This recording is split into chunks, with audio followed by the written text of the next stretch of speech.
Caríssimos irmãos, estimadas irmãs, um forte abraço, desejos de muita paz a todos que fazem a Fraternidade Espírita Gamaliel, a todos os amigos que nos acompanham nesse instante. Momentos difíceis, vividos pela nossa humanidade, pela nossa sociedade, mas com muito sentimento de fé, força e de coragem, de muito estudo da doutrina espírita, de muita prece, para passarmos por esse instante. Trazemos uma mensagem que consta do livro Conduta Espírita, psicografia de Valdo Vieira, psicografada por Valdo Vieira, pelo espírito André Luiz, que trata de um tema bem correlato com a situação em que vivemos nesse instante. Perante os fatos tormentosos. Nos diz André Luiz: em tempo algum, empolgar-se por emoções desordenadas ante ocorrências que apaixonem a opinião pública, como, por exemplo, delitos, catástrofes, epidemias, fenômenos geológicos e outros quaisquer. Acalmar-se é acalmar os outros. Nos lembra uma passagem de Jesus no Evangelho, quando conversa com Pedro e pede: Pedro, apacenta minhas ovelhas, acalma as minhas ovelhas. Porque o sentimento, mesmo que a situação esteja difícil, esteja complicada, é de calma, é de resignação, de paciência. Obviamente que também é de ação, mas uma ação medida, uma ação controlada, uma ação equilibrada, pautada pelo Evangelho de Jesus. Nos lembra uma situação engraçada vivida pelo nosso querido e inesquecível, saudoso Chico Xavier, quando da turbulência do avião, em que o Chico acaba se desesperando junto com os outros passageiros, e Emmanuel lhe aparece e diz: acalme-se, acalme-se, você está perturbando os outros ao lado. E Chico diz: eu estou com medo, eu vou morrer. E Emmanuel, para resumir, diz: pois morra com educação. É uma passagem bem interessante, bem folclórica do nosso inesquecível Chico Xavier, mas que até nesse instante nos mostra a lição passada pelo magnânimo espírito Emmanuel, de que se temos um pouco de informações a mais, porque o homem, meus queridos irmãos e irmãs, há muito tempo se debruçam sobre os assuntos da vida, da morte, se existe vida após a morte, e a doutrina espírita nos traz com muita qualificação todo o processo que nos acontece tanto antes quanto depois da vida na Terra. Prossegue André Luiz: nas conversações e nos comentários acerca de notícias terrificantes, abster-se de sensacionalismo. O que quer dizer? A notícia existe, ela é fato, ela é verídica, nós não podemos esconder, mas qual o peso que nós damos à notícia? Qual a carga de sensacionalismo que nós fazemos em cima?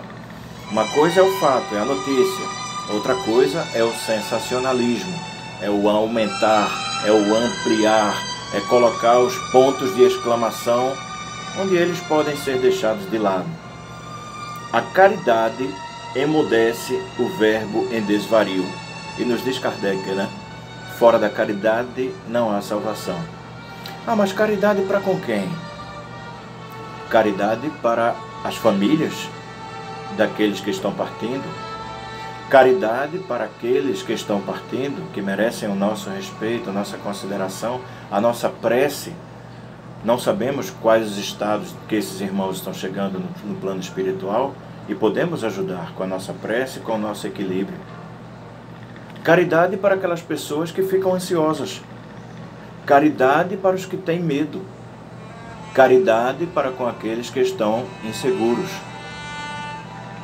Guardar atitude ponderada à face de acontecimentos considerados escandalosos, justapondo a influência do bem ao assédio do mal. A palavra cruel aumenta a força do crime. É bem interessante, né, essa correlação dessas duas passagens. O crime, ele existe, mas a palavra cruel, juntar a palavra crueldade, acaba aumentando, acaba ampliando a força desse crime. Resguardar-se no abrigo da prece em todos os transes aflitivos da existência. A prece, ela é um instante que nós não devemos nunca nos esquecer, em todas as passagens de nossa vida. A prece é a corrente energética que nos liga a Deus, que nos liga ao universo, que nos liga ao nosso anjo guardião, que nos liga aos benfeitores espirituais. As provações gravitam na esfera da justiça divina. É só lembrar que estamos num mundo de provas e expiações e que nada passa incólume à justiça divina, à justiça de Deus. Aliás, por falar em justiça de Deus, observando o livro O Céu e o Inferno, também na codificação, nós vamos encontrar na primeira parte, capítulo 7, o Código Penal da Vida Futura.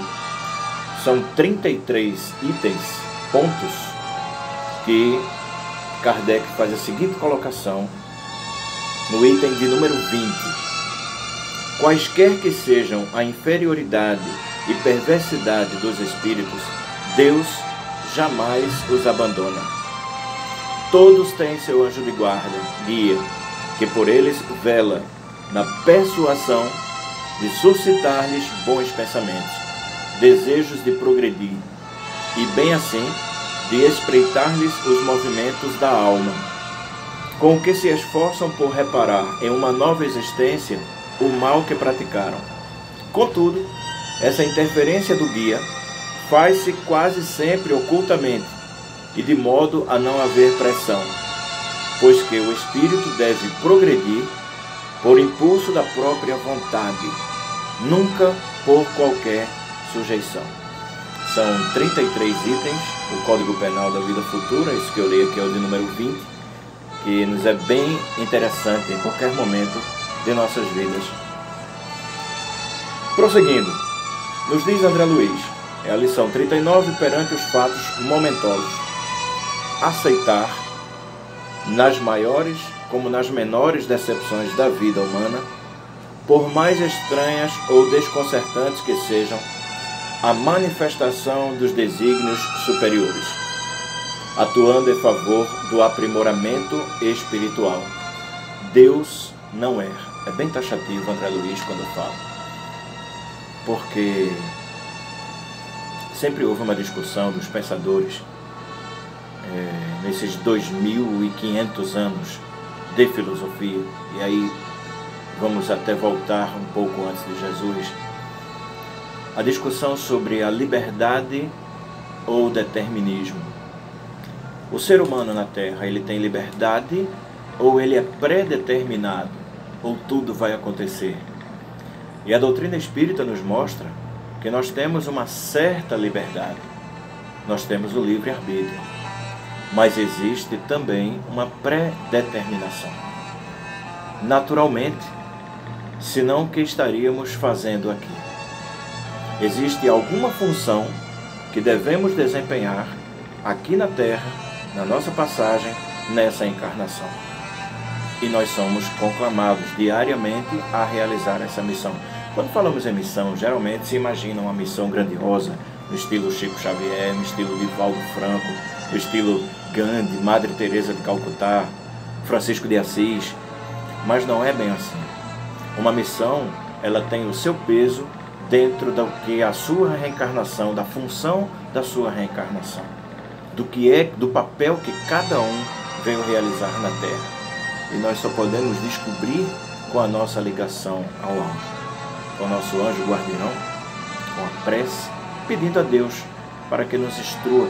Sempre gostamos de lembrar a passagem de Paulo de Tarso, ainda Saulo de Tarso, na estrada de Damasco, numa busca aos cristãos, quando aquela luz maravilhosa aparece, e ele, num processo de volta ao seu pensamento, pergunta: Senhor, que queres que eu faça? A partir daquele instante, ele abandona todo o seu instinto, todo o seu pensamento anterior e pede a Jesus qual o caminho que ele vai realizar. No Livro dos Espíritos, a questão 737, Kardec pergunta aos bons amigos da espiritualidade: com que objetivo Deus atinge a humanidade com flagelos destruidores? No que vem a resposta: para fazê-la progredir mais depressa. Não dissemos que a destruição é necessária para a regeneração moral dos espíritos, que em cada nova existência adquirem um novo grau de perfeição? É preciso ver o fim para apreciar os resultados.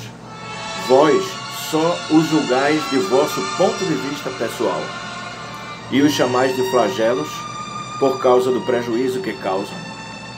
No entanto, esses transtornos muitas vezes são necessários para que as coisas atinjam mais rapidamente uma ordem melhor, fazendo com que ocorra em alguns anos algo que teria exigido muitos séculos. É muito clara essa intervenção dos amigos espirituais, porque observamos do ponto de vista material, observamos do ponto de vista terrestre, mas partindo-se para observar do ponto de vista da imortalidade, daqueles que estão no plano espiritual, eles têm melhores respostas que nós para esse instante. André Luiz nos diz ainda mesmo com sacrifício entre acidentes inesperados que lhe firam as esperanças, jamais desistir da construção do bem que lhe cumpre realizar. Quando falamos de sacrifício, e falamos aqui daqueles que desencarnaram, de seus familiares, das pessoas que estão inseguras, das pessoas que têm medo, vale a pena trazer os sacrifícios materiais desse instante.